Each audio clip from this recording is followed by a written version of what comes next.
Assalamualaikum warahmatullahi wabarakatuh.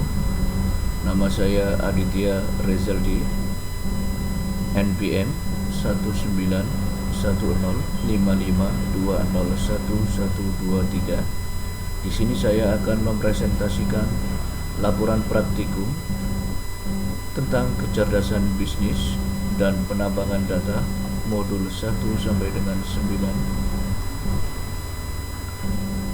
Latar belakang, ada banyak faktor yang mempengaruhi perubahan lingkungan bisnis organisasi. Globalisasi merupakan salah satu faktor penyebab perubahan ini.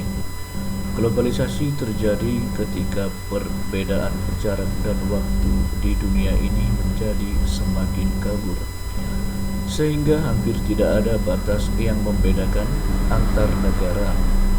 Perkembangan teknologi informasi dan telekomunikasi menjadi pemicunya. Dengan dukungan internet, kita dapat berkomunikasi dan bertukar informasi secara cepat, mudah, dan murah. Dengan dukungan teknologi informasi, transaksi jual beli dapat dilakukan secara real time dan perusahaan bisa mendapatkan pasar yang lebih luas. Perubahan ini bisa dilihat dari dua perspektif, sebagai tekanan, pressure, ataupun sebagai kesempatan, opportunities. Perubahan pada lingkungan bisnis dapat menjadi tekanan karena perusahaan dituntut untuk beradaptasi agar bisa tetap bertahan dalam industri bisnis. Lalu di sini ada rumusan masalah. Yang pertama yaitu modul praktikum 1 sampai dengan 3, bagaimana strategi organisasi atau instansi. 2. Modul praktikum 4 sampai dengan 5, apa itu data warehouse dan data mining. Modul praktikum 6, bagaimana cara download dan instalasi Rapid Miner.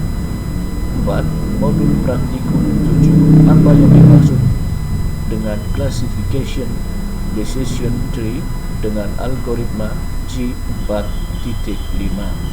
Modul praktikum 8 sampai dengan 9, apa yang dimaksud model atau metode Naive Bayes dan Kneiss-Negbor.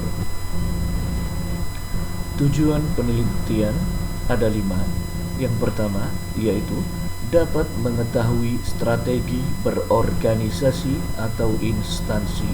2. Dapat mengetahui apa itu data warehouse dan data mining. 3. Dapat mengetahui cara download dan menginstal Rapid Miner. 4. Dapat mengetahui apa itu classification decision tree dengan algoritma G4.5. Dapat mengetahui apa itu metode Naive Bayes dan Kneiss-Negbor. Lalu di sini yaitu adalah business intelligence atau kecerdasan bisnis.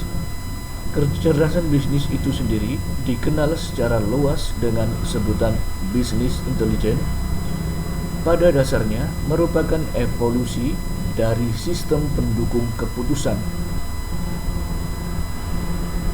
Kecerdasan bisnis memiliki tujuan utama untuk menyediakan akses interaktif terhadap data, memungkinkan manipulasi data, dan memberi manajer kemampuan untuk melakukan analisis bisnis. Secara umum, BI adalah sebuah payung istilah yang mengkombinasikan berbagai arsitektur, teknik, analytical tools, aplikasi, dan metodologi yang memungkinkan kemungkinan akses terhadap data untuk membantu manajer melakukan analisis bisnis. BI membantu dalam transformasi data menjadi informasi serta pengetahuan, kemudian menjadi keputusan dan akhirnya menjadi tindakan. Dan di sini ada kapabilitas dari kecerdasan bisnis. Lalu di sini ada arsitektur dan komponen bisnis.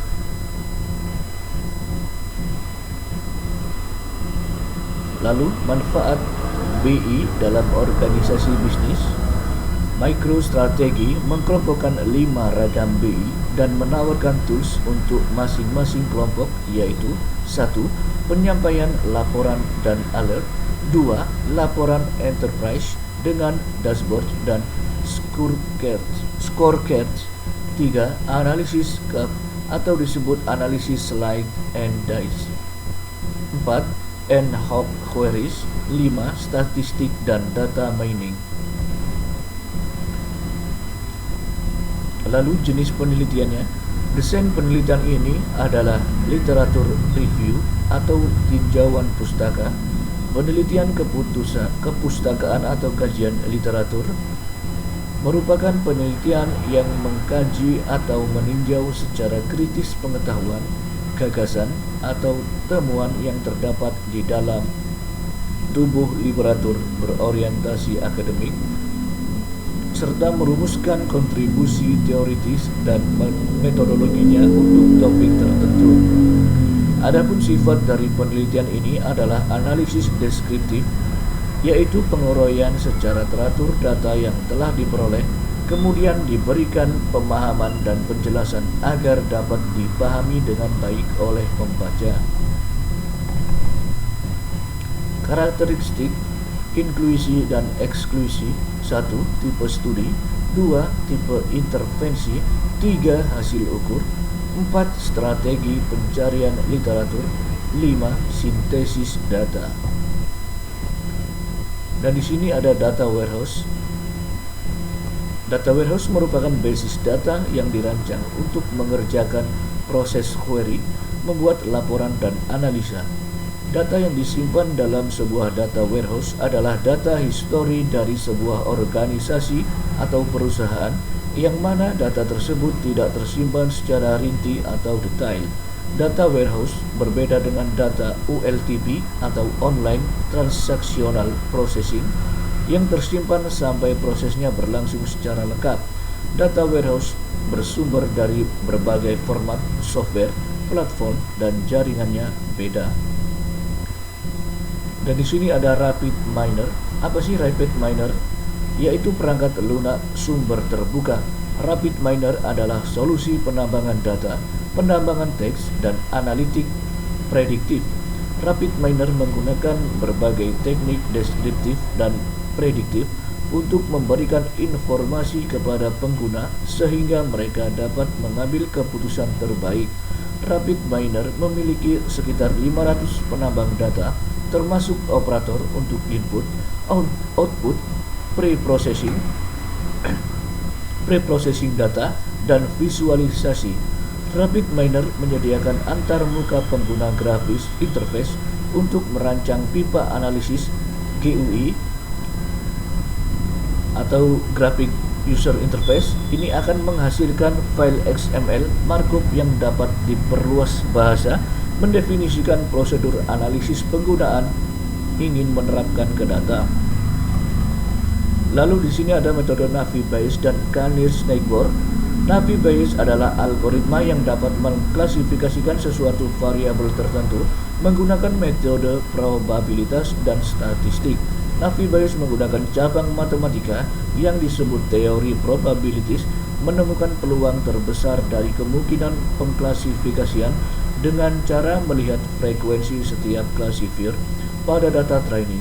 Laba penggunaan Navi Bayes adalah metode ini hanya penjumlahan data pelatihan kecil untuk menentukan estimasi parameter diperlukan dalam proses penyortiran dan dapat bekerja jauh lebih baik dalam situasi kehidupan nyata kompleks. Berikut adalah alur penyelesaian dari metode Navi Bayes. Pertama, baca data training. Yang kedua, hitung jumlah data probabilitas. Algoritma Canir-Snaigbor adalah algoritma yang digunakan untuk mengklasifikasikan suatu objek berdasarkan k-item data training yang paling dekat dengan objek tersebut. Syarat nilai k adalah tidak boleh lebih besar dari jumlah data lain, dan nilai k harus ganjil dan lebih besar dari 1. Jarak terdekat atau jauh data latih dengan objek yang dikelaskan dapat dihitung dengan menggunakan metode kosinus analog. Canir-Snaigbor merupakan salah satu algoritma yang digunakan dalam permasalahan tersebut. Pengklasifikasian prinsip pengoperasian.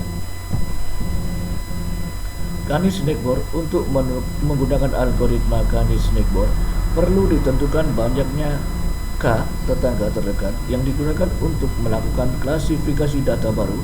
Banyaknya K sebaiknya merupakan angka ganjil, misalnya K sama dengan 1, 2, 3, dan seterusnya.